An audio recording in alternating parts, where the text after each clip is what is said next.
Welcome back to our channel, kung saan tinatalakay natin ang pinakabago at pinakaimportanteng balita tungkol sa modernisasyon ng ating sandatahang lakas. Mga kababayan, isa na namang malaking balita ang nangyari sa larangan ng depensa at maritime security ng Pilipinas.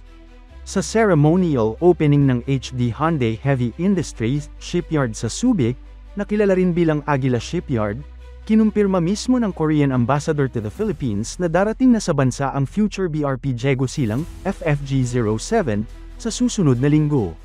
Ito ang pinakahinihintay na update lalo na para sa Philippine Navy, dahil matagal nang inaasahan ang pagdating ng barkong ito bilang karagdagan sa ating lumalaking surface fleet.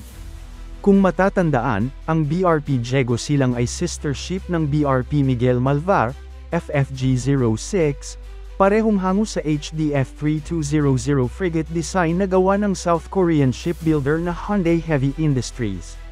Pero bago tayo magsimula, tandaan natin na ang matatag na Pilipinas ay hindi lang nabubuo sa lakas militar, kundi sa maayos na pamahalaan, paglaban sa korupsyon, pagtanggi sa political fanaticism, at pagsugpo sa fake news. Mahalaga yan para sa tunay na seguridad at katatagan ng bansa. Ngayon, bakit ba napaka-importante ng barkong ito? Una, ito ay hindi lang basta isang frigate. Ang HDF-3200 class ay modernong disenyo na talagang inangkop para sa mga bansang gustong magpalakas ng kanilang naval defense. Ito ay multi-role frigates na kayang magsagawa ng iba't ibang misyon, mula sa anti-air, anti-surface, hanggang sa anti-submarine warfare. Kung titingnan natin ang kasalukuyang fleet ng Philippine Navy, mayroon na tayong dalawang Jose Rizal class frigates, ang BRP Jose Rizal, FF-150, at BRP Antonio Luna, FF-151. Dagdag pa dito, naroon na rin ang BRP Miguel Malvar at ngayon, paparating na nga ang BRP Diego Silang. Kung magpapatuloy pa ang frigate acquisition project full complement, posibleng madagdagan pa ng dalawa pang HDF-3200 class frigates ang fleet. Kung mangyayari yun, aabot sa 6 ang bilang ng ating guided missile frigates, isang bagay na noon ay parang imposible pang manggarapan para sa Philippine Navy. Balikan natin sandali ang mas malaking larawan. Ang lahat ng ito ay parte ng Armed Forces of the Philippines Modernization Program, na ilang dekada ng pinag-uusapan at unti-unting naisa sa katuparan.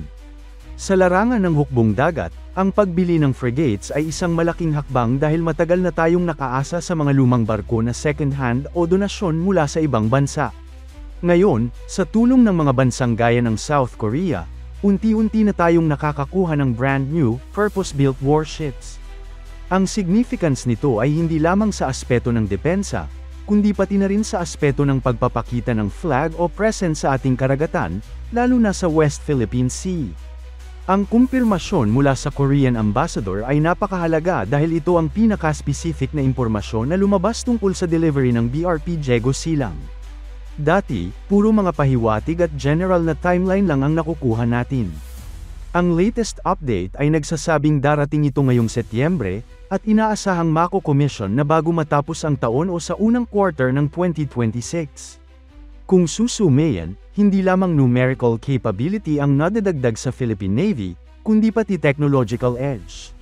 Mayroon itong mas advanced na sensors, mas mahusay na weapon system, at integrated battle management systems na magpapataas ng survivability at combat effectiveness ng barko sa modernong digmaan. Pag-usapan natin sandali ang pagiging sister ship nito ng BRP Miguel Malvar.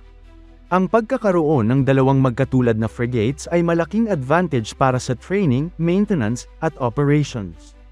Hindi na kailangang mag-diversify ng logistics at spare parts dahil pareho sila ng platform. Ibig sabihin, mas madaling palakasin ang interoperability at readiness ng ating Navy. Kung tutuusin, ang pagkakaroon ng standard platform ay isa sa mga sikreto ng malalaking navies sa buong mundo. Mas mabilis ang training ng crew dahil pareho ang systems, mas efficient ang pag-allocate ng budget sa maintenance, at mas simple ang operational planning. Kung magiging successful ang pag-operate ng BRP Miguel Malvar at BRP Diego Silang, tiyak na magiging mas madali ang justification para madagdagan pa ng dalawa o higit pang frigates mula sa HDF-3200 design. Ito ang magiging foundation ng tinatawag na full complement sa frigate acquisition project. Kapag nangyari ito, makakakita tayo ng isang Philippine Navy na hindi lang basta may presensya, kundi may credible deterrent capability.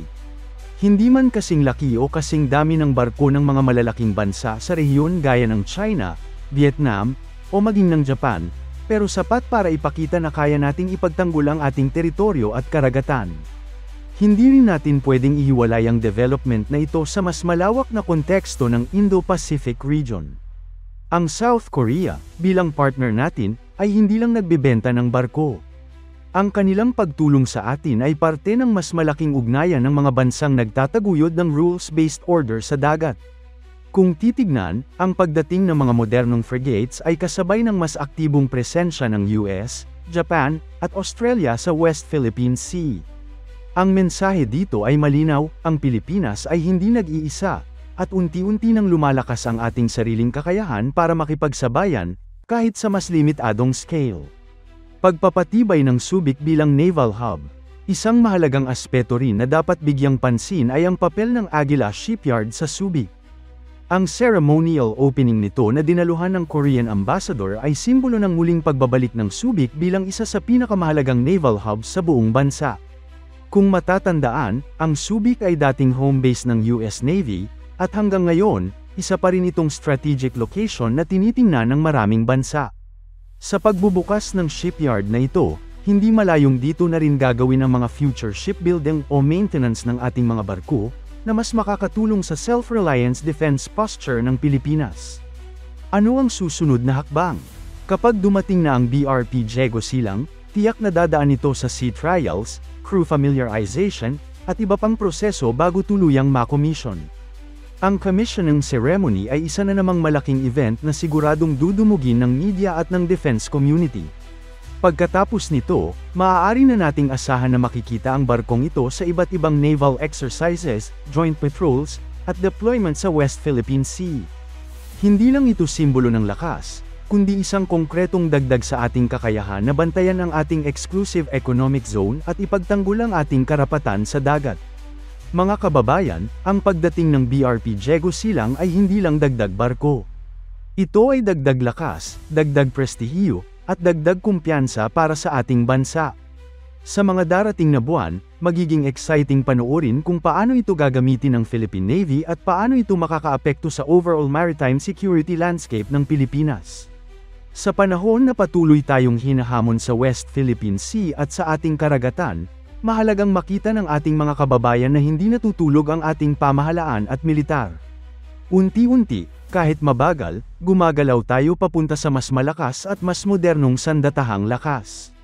At sa lahat ng ito, ang BRP Diego Silang ay magiging simbolo ng bagong yugto ng Philippine Navy, isang yugtong mas may kakayahan, mas may kumpiyansa, at mas handang ipaglaban ang ating soberanya.